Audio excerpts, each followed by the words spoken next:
The shovel was a groundbreaking invention.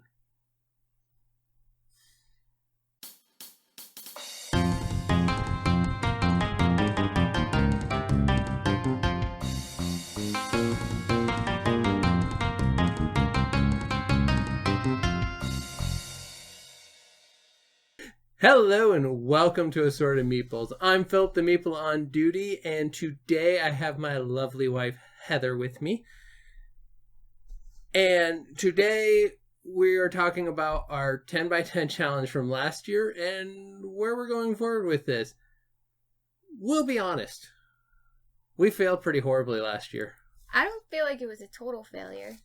Actually, it wasn't total. Wasn't a total failure, but we did fail. I'd say we're in the horrible category. I don't know. I feel like we got half of it done. Minus Mom, because I got mad. She rage quit. I made her rage quit after one game. We've played it, we played it last year, so it wasn't on, before it was on our whatever this is. Yeah. And I mean, it was okay, and I had a strategy down, and then, I don't know, we didn't play for a while, and then we played it again for our 10 by 5, 10 by 10, whatever. And I ran her over. Yeah, and I got mad and didn't want to play again. Yeah. The surprise one in here, though, was Flamecraft. Heather smoked me. We played 5 games. I won 1. Yes. She had that one figured out. You were just one step ahead of me a lot. So. That last game. Yeah, I beat you. Trumped me. I trumped you. So, but I did win Project L out undisturbed. Annoyingly, because I love that game. Yeah. Along with Railroad Inc. and that Gatwin. Anyways, so we failed. Some of the reasons why that happened, we got really busy. Heather was doing school. Yep. And finishing up school. Until May. May. And then we had softball season, which doesn't sound like a lot, but we have, 4 kids. 3 girls in softball, all on different teams because they're in different age brackets, and Francis was out for baseball. So we were just, every night we were in 2 cities or at practices. It was just a lot. And then in August, I changed jobs. And right when that May, June time happened, we kind of fell off the horse of playing. Yeah. And we never got back into the habit of making sure we're getting games to the table just with the 2 of us. I mean, I get my game night outlet regularly with the Meeples, but we never got back, and we didn't have any motivation to really finish, which we both struggle with. Right around that job change too, I started working at Ulta for like 3 months, and I was working nights, so like that took up all of our time together. Time. So,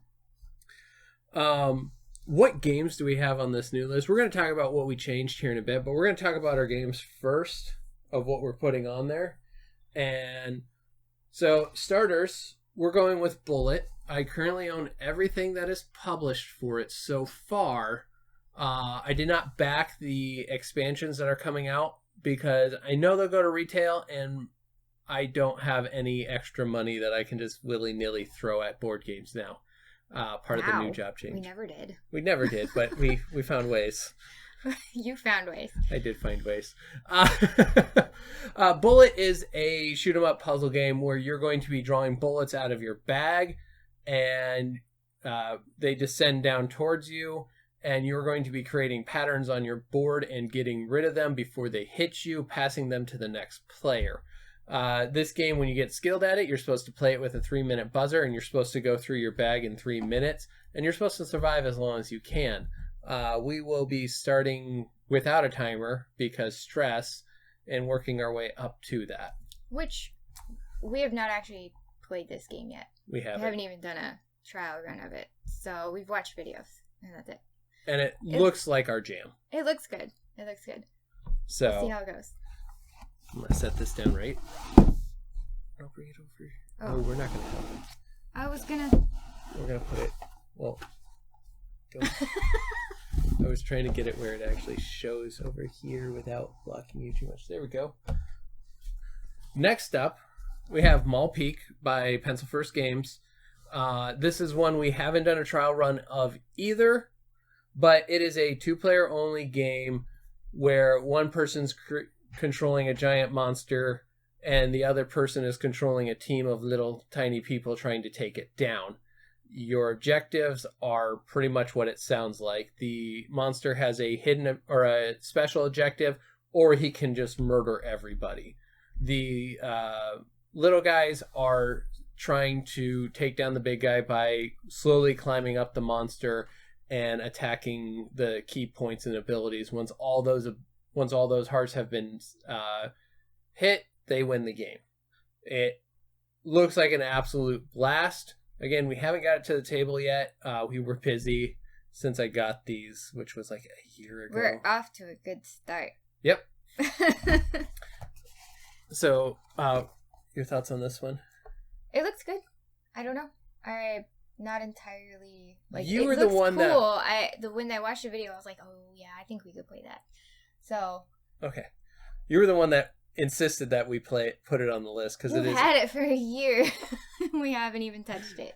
So, and along with that, we're putting Skulk Hollow in there. When I backed Mall Peak, I got both of them because it was a good deal. And we're going to include Skulk Hollow because they are cross-compatible. It's either foxes or bears versus giant kaiju. So it seems fair. We just have the box from Mall Peak down here is all. Next up, we have Catapult Kingdom. Catapult Kingdom is a great game that is 2-player, or you can play it in teams. But in it is actually now renamed to Catapult Feud because Catapult Kingdoms was previous game that they kind of got in trouble for taking the name for, I think. But they changed the name, so if you're looking for it now, it is Catapult Feud. This game has you first build your castles out of little Lego blocks that do not stick together, and secondly, have you launching projectiles at your opponents trying to knock down all their troops. I don't feel like this one's fair. I don't feel like it's a board game. It's fun. I don't know. I like this one. This is it's ridiculously hilarious and fun. It is still a board game, but it is not your typical board game.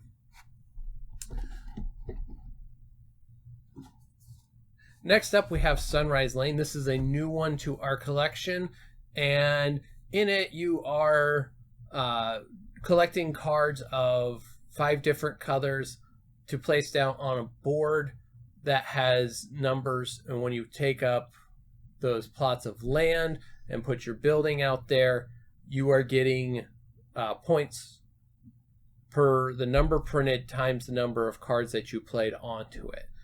And then at the end, there's additional scoring for controlling the tallest building in blue areas and controlling the most properties in the red buildings areas. What? That's kind of all it is. It is a it's fun. Reiner Kinza. We've done one trial playthrough of this, and I actually really liked it. So I'm looking forward to playing more of this one. Yeah, and Heather's the one that decided this one needed to go on the list for the year. So I did. Yes, you were the one that was like, yes, that one can go on there because you do want to play it again. Yeah, that was good. I will pull up this one next. Blockus Duo. This is not a new game, but we've had it for a while, and Heather had never played Blockus, and I didn't know they made a Blockus Duo. In Blockus Duo, you were doing the exact same thing you do in Blockus. You are putting out your pieces, trying to get rid of as many as you can. You're going for golf score, meaning you're going to have the least amount of pieces left over at the end of the game, and you're trying to block off your opponent from getting anywhere and having the ability to get their pieces out. As you do it, you cannot touch flat sides. You can only touch corners together of your colors, and you can flat side against the other color. But this board is made exclusively for a 2-player. We did a trial run last night of this one. There's definitely going to be more between us. There will be blood, is what she's saying. There will be blood. Blood. Yes, that. Next up, we have Tokaido Duo, which is a newer game. Came out end of last year at some point. Actually, possibly around Gen Con time. I can't remember exactly when. Anyways, this is Tokaido, where they have taken and made it into a 2-player game. It really does have the same feel as regular Tokaido. It's very chill. It's very zen-like.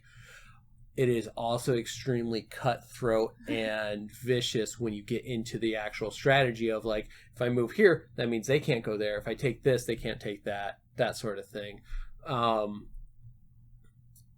it's really well done. You have three different units that you're going to be moving around the board. You're rolling dice, 3 dice. Whoever rolled them picks the first one and last one, and then the other person gets 1 dice on their turn, and then the next person rolls. You have a merchant who's collecting and selling stuff. You have a pilgrim who is going to temples and gardens, and you have an artist who is painting pictures. And you get points for all 3 of those at the end of the game, and they each are very unique in how they work. And I can see this going back and forth with us pretty good. Yeah, I forget who won the first game that we played. Was it you or me? I would have to look, and I don't have my phone on me. I don't remember. It was close. It was good. I remember it being close, and I feel like it was trial run anyways. Either way, it was. We don't count trial runs. Like the first game, we don't ever count as a gameplay. Yeah, you did. You put it in on your phone. Did I? You just said I don't have my phone with me. I think I did, but we don't like.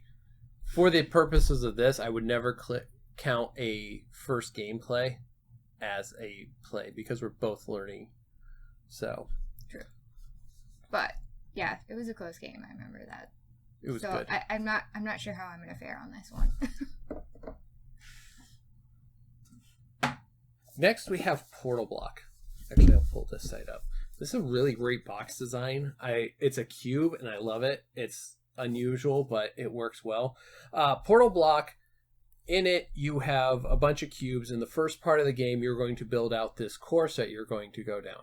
The second half of the game is you getting from the start line to the end line with everybody manipulating each other, pulling each other back, launching yourself forward, things like that. It is really good, really simple, really solid game. I like the simplicity of it. The artwork is very simple and it's really good as well. Very high quality components too. Like he went full wooden blocks. It's a nice game. Yes. So Sail by All Play is the only cooperative game on this list, and this is one I picked up. I picked up only this game on that Kickstarter of Chomp, Couture, and there was a Mind one. But this is the one that interested me because it was a 2-player Trump-taking cooperative game. And the first game we played at this... We lost. No, we did win. Did we? Yeah, we won because we manipulated it where we, like, to the point where, like, we figured it out. But it took the entire gameplay to get past the mind of, like, this is a Trump-taking game, but you're working together, so I need her to win trumps occasionally. Versus even when you're working on a team like in Pepper or Euchre or something like that, when you're taking the tricks for your team, you're the only one taking the tricks. But you are taking tricks to move the boat. Either your playfield is between you, and it always moves at a diagonal, never straight forward. So you're trying to pull the ship one way or the other to avoid islands, to avoid the Kraken's tentacles and take damage. If you ever reach a point where you can't take any more damage, the Kraken wins.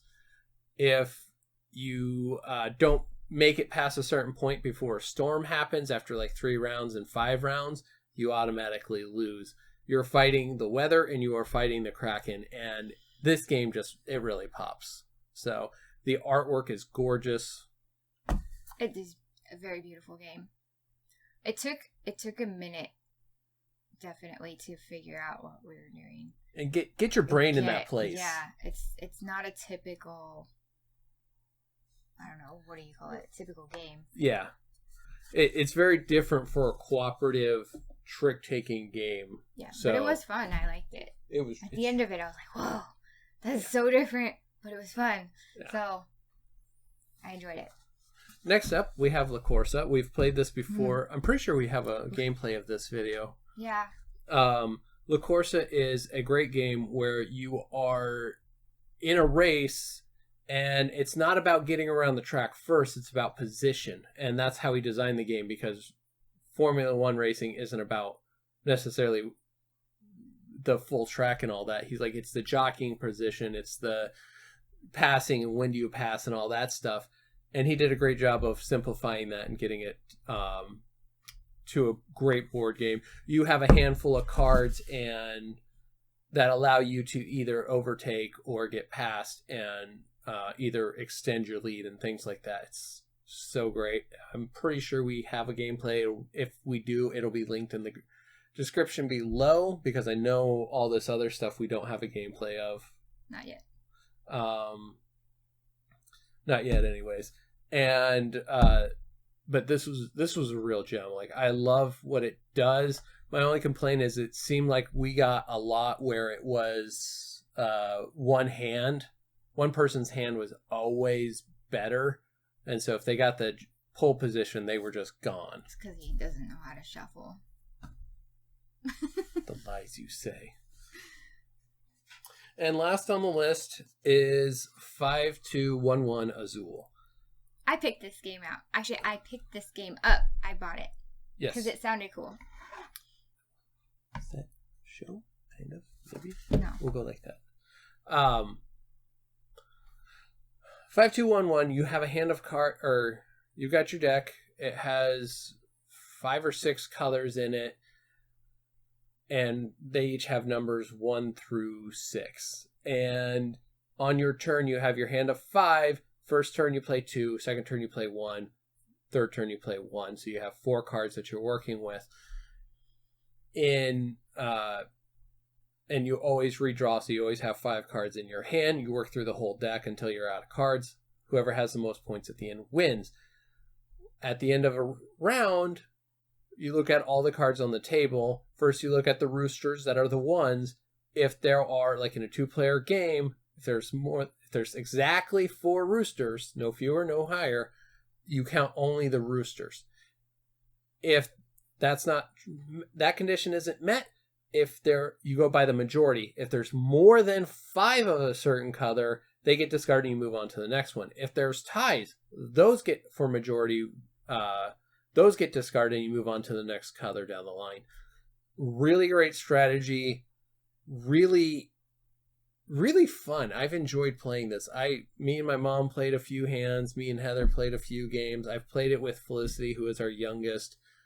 And she kind of understood and got what she was trying to do. 7, so she took some strategy to teach her, like showing her, like, hey, this is what you should be doing. But otherwise, she did really good.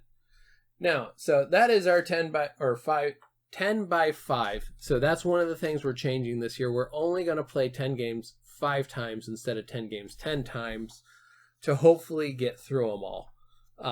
I've set up a nice pretty one. We even went so far as to go out and buy some nice devoted markers to this because I think it helps, and that's how my brain works. So I've got a blue, Heather's got a purple. We've also set some goals. We set some goals up in here as well. With this one as well to help us get through each game, which I'm excited about because... So when we finish up a game, so when we play 5 of any game, we get to go on a date. A lunch date. A simple date. Simple date. Yes. I like that. That's a lot better. And whoever gets the majority wins, because somebody's going to get the majority wins. I haven't figured out what we're doing for sale yet, but that'll be another time. We'll figure that one out when we get there. Whoever has the majority gets to pick what we do or where we go for the simple date. Now, when we get through the entire challenge, get all 50 gameplays done, we get to go on a overnight date. away from kids, away from life in general, and just have time together, which 4 kids, both working, it's needed. It's needed, and it's not very often we get to. So it's encouragement to get through the play. Yes. And to get up to the table and play. Because while I will almost always say yes to playing board games with Heather or our kids. Except for last night when I was like, hey, set up a game. We can play. And you were like, oh, I gotta do other things. I had to finish a project. Anyway. Because I can't talk about that project yet. But I won't talk soon.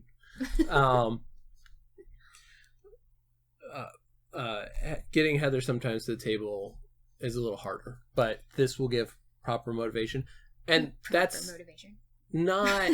It's nothing against Heather. I am not as big of a gamer as Phillip is, which is why I picked the majority of the games too, because I want to be able to be excited about playing the games.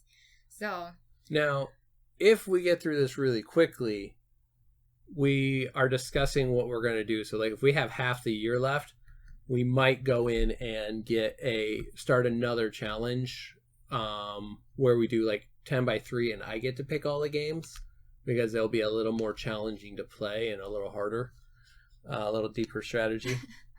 Because while I love all these, I have games back here that are never going to see the light of day unless I twist her arm. And at that point, I would probably set bigger rewards rather than just a simple date or something like that. So we'll see. I mean, we got to get through this first. But yeah, that's kind of all I had. We're setting up. Like I said, we failed last year pretty bad. And I didn't do a lot of the videos I wanted to do around our 10 by 10 either. So I need to start setting some goals and getting better about getting that stuff on paperwork and lined up so it's done well.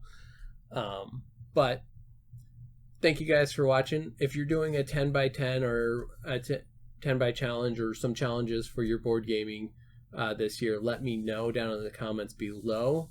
And and give some feedback.